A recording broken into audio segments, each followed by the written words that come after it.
Saudara, sejumlah anak di Makassar menerima bantuan makanan bergizi yang digelar BKKBN dan juga Basnas Sulsel. Selain makanan, pembagian susu dan vitamin juga diberikan untuk ibu hamil. Demi mendukung program Presiden Prabowo Subianto, Kemenduk Bangga BKKBN Provinsi Sulawesi Selatan bekerja sama dengan Basnas Sulawesi Selatan membagikan makanan gratis untuk anak-anak. Selain anak-anak, perhatian juga diberikan untuk ibu hamil. Mereka dibantu berupa susu dan juga vitamin. Harapannya asupan gizi untuk ibu hamil dan juga anak-anak tercukupi agar tumbuh kembangnya sesuai harapan. Ini sangat bermanfaat karena saya jarang ke puskesmas.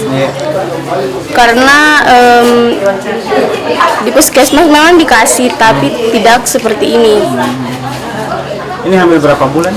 7 bulan.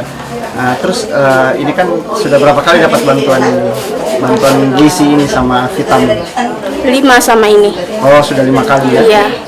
Jadi sasaran genting ini adalah kepada ibu hamil dan baduta. Dan alhamdulillah kami tadi sudah menyampaikan secara langsung vitamin dan susu kepada ibu hamil, kemudian makanan bergizi berprotein kepada sasaran baduta. Alhamdulillah bisa diterima.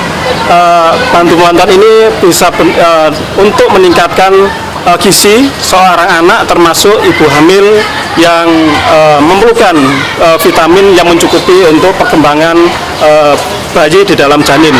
Kemudian program ini ditargetkan dan sudah dilonsing oleh Kementerian Kependudukan Pak Dr. Wihaji tanggal 5 Desember kemarin, bahwa targetnya adalah secara nasional 1 juta sasaran keluarga risiko stunting.